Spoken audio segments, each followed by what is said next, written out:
Welcome back, Crammers, to question 9. Simplify a times a times a times a times a. So when multiplying powers, we simply add them.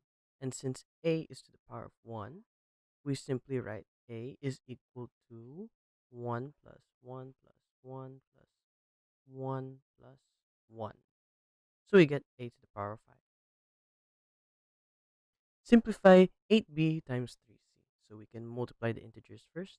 A times 3 is 24, and b times c is simply bc. So our answer is 24bc.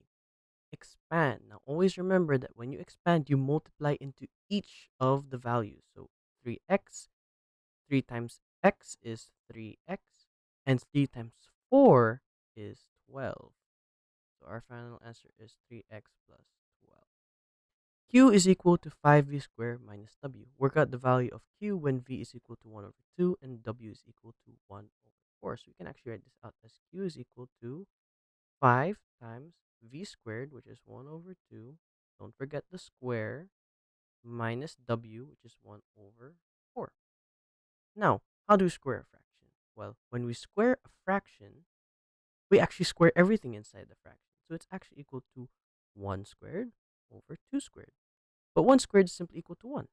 But 2 squared is equal to 4. So that means 1 over 2 squared is 1 over 4. So we can write this out as 5 into 1 over 4 minus 1 over 4. So 5 times 1 is 5.